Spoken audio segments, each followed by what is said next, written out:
Selamat datang di channel kami. Kita akan menghadirkan berbagai cerita dari penjuru dunia. Semoga kita semua diberikan kesehatan agar bisa berpikir dengan sehat. Berbagai cerita akan kita ceritakan, seperti apakah ceritanya. Diambil dari sebuah kisah nyata.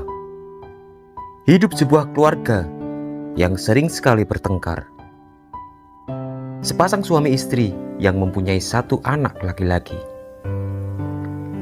Sepasang suami istri ini sebut saja Anton dan Sulastri, dan anaknya Budi.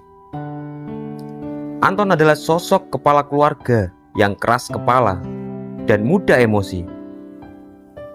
Sulastri adalah sosok wanita yang selalu berpikiran negatif dan sering menuduh Anton yang tidak-tidak. Sedangkan Budi adalah anak baik yang suka membantu dan sangat toleransi kepada tetangga dan teman-temannya. Sebuah keluarga yang hidupnya serba kekurangan.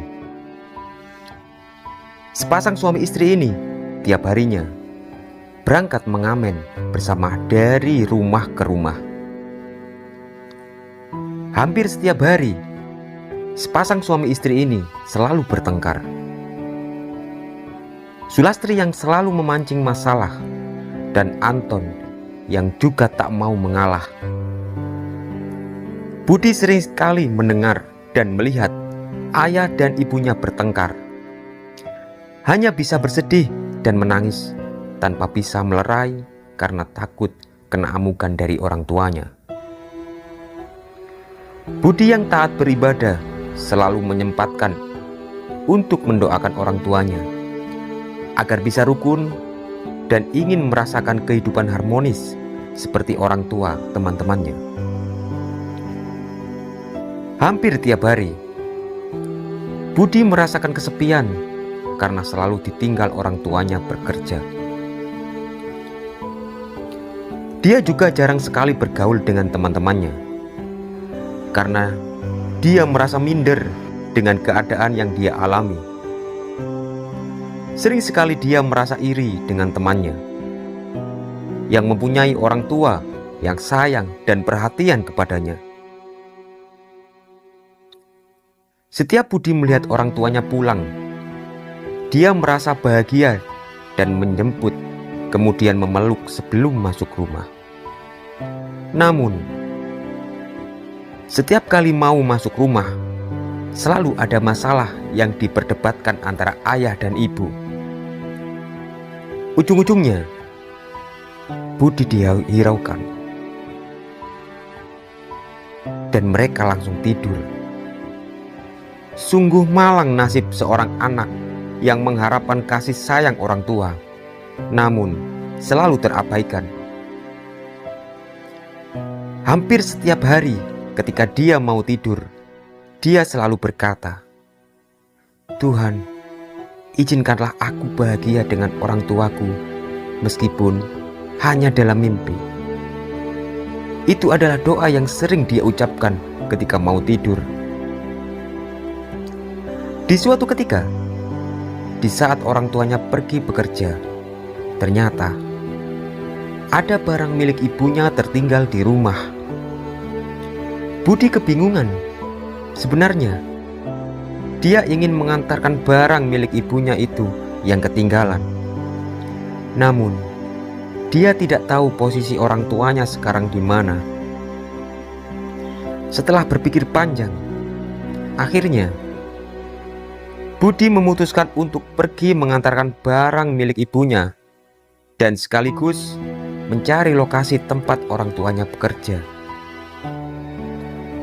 Seharian Budi mencari kesana kemari, namun dia masih belum menemukan lokasi orang tuanya berada. Sejenak Budi merasa kecapean dan perutnya juga mulai lapar. Namun Budi adalah sosok anak yang tak mudah menyerah dan terus melanjutkan pencarian orang tuanya. Sampai di suatu saat, dan di saat waktu menjelang mau maghrib, Budi berjalan di pinggir jalan dan hendak menyeberangi jalan. Dia merasa ragu, serasa ingin membatalkan niatnya untuk menyeberangi jalan.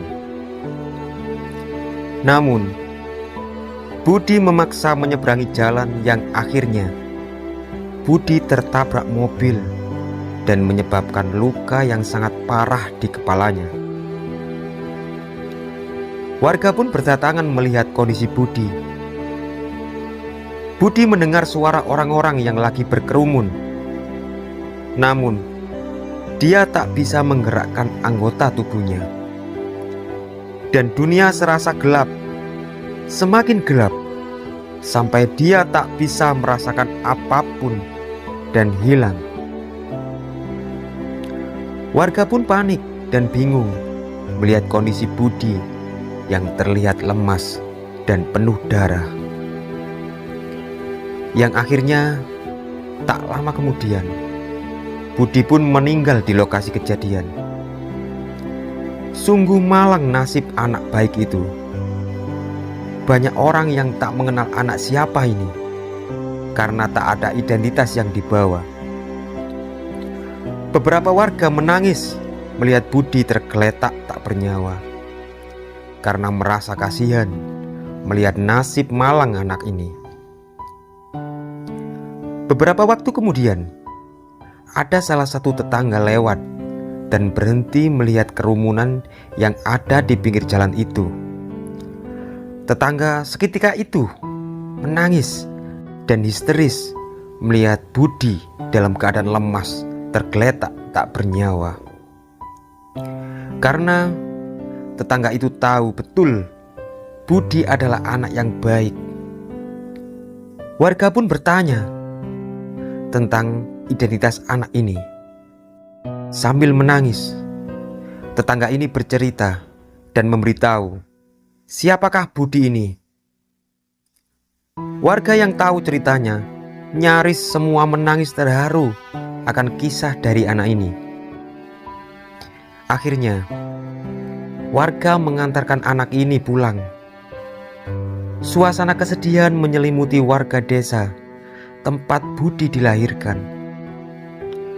Beberapa jam kemudian, orang tua Budi yang pulang dari mengamen nampak heran melihat rumahnya yang dikerumuni banyak orang. Dan setelah melihat keadaan anaknya yang tergeletak tak bernyawa, ibu Budi pingsan dan tak sadarkan diri. Ayahnya menangis berat dan merasa selama ini belum pernah membahagiakan anaknya. Padahal hari itu adalah hari ulang tahun Budi. Sebenarnya orang tuanya sebelum berangkat bekerja memang bertengkar untuk menentukan hadiah yang akan diberikan kepada anaknya. Sampai mereka tak menghiraukan keadaan anaknya. Hadiah yang sudah disiapkan orang tuanya dan bermaksud memberi kejutan saat pulang mengamen ternyata sia-sia. Ketika melihat anaknya terbujur kaku dan tak bernyawa, kesedihan berkepanjangan melanda sepasang suami istri ini, yang menjadi sebuah pelajaran kehidupan yang sangat melekat di hati mereka. Akhirnya, sepasang suami istri ini sadar dan menjadi sepasang suami istri yang rukun setelah melihat dinding kamar anaknya yang dihiasi dengan gambar-gambar tentang keharmonisan keluarga. Gambar itu wujud cita-cita anaknya yang ingin melihat keluarganya bahagia.